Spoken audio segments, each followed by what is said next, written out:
Yo, what's up everyone? My name is Andrew Warren, and in today's video, we're going to be doing another portfolio breakdown along with our daily transparency update. And with that, I always like to show my losses and gains for today. Unfortunately, it started out not too bad of a day, and then we ended off the day pretty negative, lost a little bit over $3,000, recovered a tiny bit of that in the after hours. But with that being said, if you all do enjoy this content where I just provide like a transparency update on the daily for my portfolio, then please make sure to smash that like button. For one thing, I feel like it's something a lot of content creators don't do. Yes, there's a few people out there that do it, but usually what you see with finance channels is people showing their portfolio just every few months or so. So I feel like that's something unique with this channel that I can do, where I keep you all consistently up to date on my portfolio and my progress. For one thing, it's really fun to do these videos and I like interacting with you all. And for another thing, it's kind of just cool to look back on these videos and see the progress that I've made. For example, just a few months ago, my portfolio was at like a value of $70,000, $80,000, and then now we're finally up to almost $112,000. So we've definitely made a lot of progress over the past few months. So if you do enjoy this content, please make sure to smash that like button. It really does help me out, and it also helps get these videos recommended on YouTube more. So it's definitely appreciated if you show some love. But as you can see, like I mentioned earlier, for the normal market hours for today, we are at minus 2.91% or minus $3,322.66. And then for the after hours, we are at plus 0.81% or plus $903.87. So like I mentioned earlier, we actually started off the day in the pre-market in the positive, and we really had a lot of volatility with the general trend being downwards. So like I said, it started off at plus 0.76% or plus $872 in the pre-market. Then at 9:30, once the normal market hours started, we were left at plus 0.40%. So we already had a dip under the baseline and then back up to this marker. And then around at 9:35, it was the highest point of the day at plus $1,151 or plus 1.01%. And then a lot more volatility, as you can see, down and above the baseline up until we hit this 10:20 a.m. marker, and that was the last point of today that we were actually in the green at plus 0.25% or plus $280. And then from 10:20 a.m. on, it was pretty much downhill. Yes, a lot more volatility, but like I said earlier, the general trend was downwards. So we hit this low point at 10:45 a.m. at minus 1.27%. It rebounded just a little bit, had a little bit more volatility up until this 1 p.m. marker at minus 1.21%. or minus 1380, and then once again we hit a really low point at 1:15 p.m. at minus 2.62% or around minus $3,000, and then it rebounded once again up until this peak at 2:30 p.m. we hit minus 1.07% or minus around $1,200, and then once again that was the highest point of the day from 2:30 and on. So it was pretty much downhill from there. We hit this low point at 3:15 p.m. then we hit another low point at 3:40 p.m. at around minus 3%, and then a little bit more volatility up until the after hours, in which 5 minutes before that at 3:55 p.m. we were at minus 2.85% for the portfolio, which is around minus $3,260 in losses. And then from the after hours on, we actually got a tiny bit of an increase since then, and a lot of that is due to Tesla stock. If we check that out specifically, as you can see, minus 4.54% for today, so a very significant drop. Some would even consider that a crash. For example, if that happened with VOO or another stock in the stock market, some people may consider that a crash, but I'll just call it a significant dip, since movements like these are pretty often for Tesla. And as you can see, we're already up over 1% in the after hours. So with that being said, some people are taking advantage of this dip today, and I'll have to admit as well, I'll do a separate video on this talking about it more in depth, but I also did purchase some Tesla shares today. So as you can see, I'm currently at 34.409 shares, and I did own like just $40 in fractional shares. My logic was that I had $40 $40 in cash in this account that I was doing nothing with. So a few weeks ago, I said, okay, I'll just go ahead and throw this in Tesla. And then I finally got my paycheck for today as well. I still have to pay off my credit card bill. So that's one of the main reasons why I'm not putting a lot of money into Tesla and buying multiple shares. And for another thing, share prices are just really expensive right now. And I don't mean that as in overvalued. It's just the fact that it's really expensive for one share, like $1,500, almost $1,600. So I put another $600 into Tesla stock today. So that's pretty much all I'm going to say about this, since I am going to be doing another video on this, talking about it in depth and my reasoning for purchasing at this price. So that's one thing I really want to emphasize with Tesla stock. I commonly see these comments on YouTube, you know, sometimes not even in my comment section, but other people's comment sections as well, where it's sort of like Tesla bears talking about Tesla content creators that constantly try to pump the stock, or that's what they accuse them of. And many people basically say that content creators are just trying to pump up the stock because they want their positions to grow more. But I really want to address that, because if that was the case with me, then I wouldn't really be purchasing at this point if I didn't think Tesla was worth it. So I'm definitely not the person to try to pump up a stock. For one thing, that can get you in some big trouble with the SEC, and I'm not one of those people that want to get involved with stuff like that. But I'm just one of these people that are really bullish on Tesla and think there's a lot of potential in the future. So I like to raise awareness around that. And for another thing, my channel isn't even big enough to create a significant movement. But I have noticed there have been a lot of viewers of mine that have told me that I raised awareness on Tesla for them, and it got them to research the stock more, and they ended up deciding to buy it based on their own information that they've gained, based on their own inferences, not just because what I said is supposed to be considered financial advice. Keep in mind, in every single video, none of what I say is to be considered financial advice. It is simply just me sharing my opinions and my perspectives, and everyone has their own unique perspectives about stocks in the stock market. And with my videos, I just like to raise awareness on the information that is available right now and the potential of the future. So with that being said, I like to back up what I say with my own money. So as I've said before, I've mentioned that Tesla, even at $1,500, if you're in it for the long term, I still think it's a reasonable price to buy in. I don't think people have missed the train. I don't think that it's too late. And with that being said, that's one of the main reasons I put $600 into the stock recently. So as you can see, here's the receipt right here. Market buy 2 hours ago at 4:05 p.m. I purchased a fractional share of $600 into Tesla stock. So that's one of the things I really like to do on this channel, is back up what I'm talking about with my own money. And that's something that a lot of people really don't do. So I want to emphasize that when I'm bullish on a stock and when I have certain perspectives, I like to back that up with my own money. So I've got a significant amount of Tesla stock in my portfolio, around 49% right now. So I think that's pretty reasonable when I'm talking about all of these bullish theses around Tesla, that I back it up with my money. So when I have money, I put it into Tesla stock, and then of course I also put it into Microsoft and Apple as well. For one thing, I do want to add a little bit more to Microsoft in the future, just because it's one of those solid, consistent growers that offers dividends as well, and I think that's really valuable when you have a consistent grower, not something that has just skyrocketed recently. I feel like Microsoft is one of the few stocks in the stock market that isn't overvalued currently, and one thing that I want to emphasize is that I don't think Tesla is overvalued.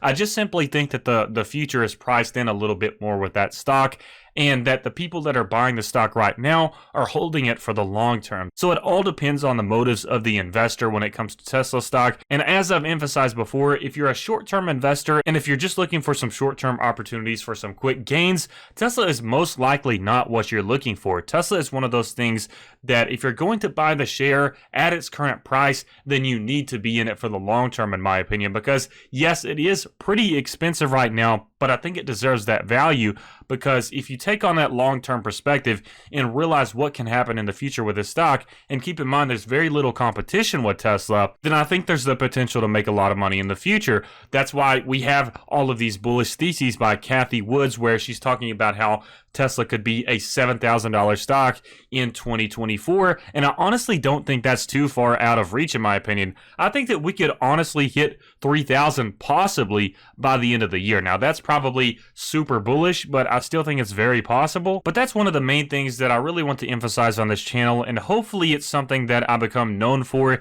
is that when I talk about a stock and I actually say this stock is worth it in my opinion to invest in, then I want to be known for backing that up with my own money. So that's what I try to do with that. If I have faith in a stock for the long term, I'll put my own money into it. And yes, I'll brag on that stock and talk about the potential in the future and all of my bullish theses and stuff like that, but I want my money to back it up, and that's exactly what I do, and that's why I put $600 into this stock today.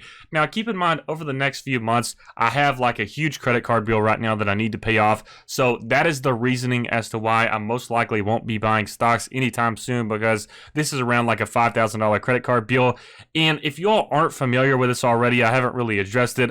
I'm not like a super rich person or anything. I would consider myself, at least with my wages right now, either lower middle class or just middle class. So just because I have $112,000 in my stock market portfolio, that doesn't mean I'm rich or I'm getting thousands and thousands and thousands of dollars every single month in my paychecks. And if you aren't familiar, I'm a content creator mainly on YouTube. That's my main job. I have a few different revenue sources, but mainly it's from content creation. And I have put a lot more effort into this channel recently. So considering that, my main revenue actually comes from this channel now rather than the channel that I had before I started creating this content on this channel. So I started to reprioritize all of my efforts for videos with this channel instead of the one that I owned previously. I'll probably return to my other channel, but I've really just been having a lot of fun talking about the stock market recently, and this is something that I'm passionate about, and it's something that I really love. So I'm one of these people that kind of just believe in, if you're happy, if it's something that you like, if it's a job that you love, then prioritize that over, let's say, a job that may give you a lot of money, but you don't get a lot of enjoyment out of. So this is a job that I really love. And with my other channel as well, it's something that I really love doing, but the stock market is just something that I really enjoy. So just full disclosure, the channel that I own right now, this channel that I'm speaking on,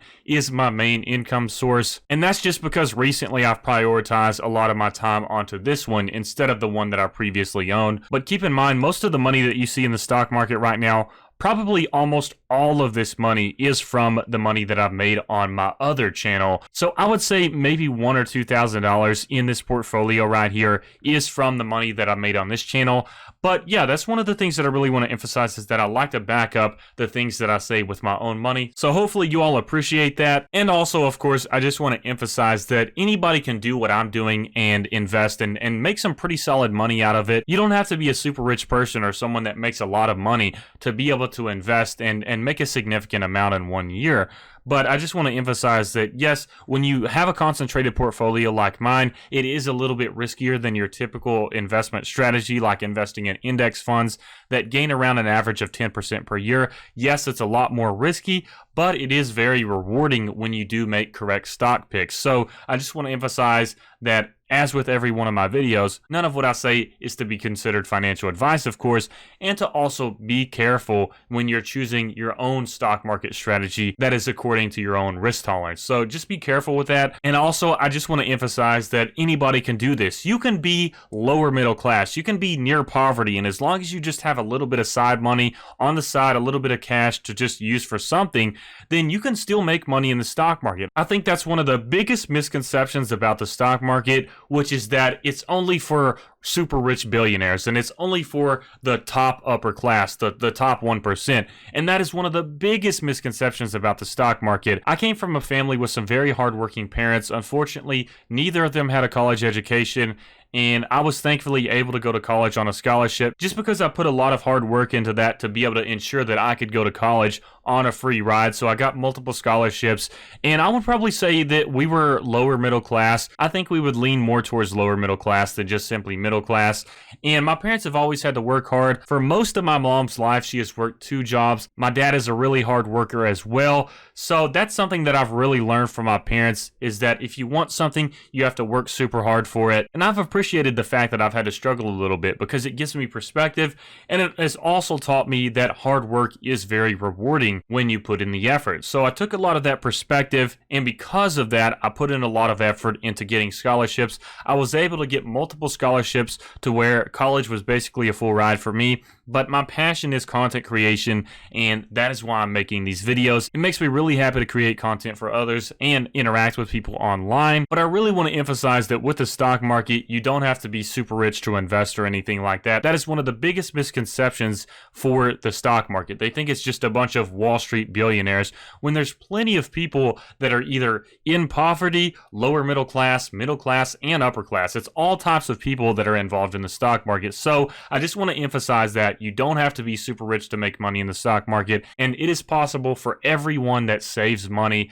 to have a little bit to spend. And if you're able to use your spending money for the stock market, then you can make some pretty solid gains over the years and eventually grow your portfolio like I've been able to the past year. So I'm sorry to go on that little bit of a rant, but it's something that I haven't really disclosed before, and I like to be honest with you all. That's why I call these videos transparency updates. So I'll go ahead and run through the numbers for today really quickly since I went on a rant there, but I want that to be more of like a motivational thing than just a rant, because I really want people to have the perspective that they can make money and they can get out of that position that they're in as long as you just put in the work and have faith and have persistence. So with that being said, including both today and the after hours, Tesla lost 3.30% or minus $1,866.20. Then for the total return, we are at plus 87.38%, which is around plus $25,480.94. I honestly cannot believe I'm saying that with Tesla stock. To just think that I made $25,000 just within this year with Tesla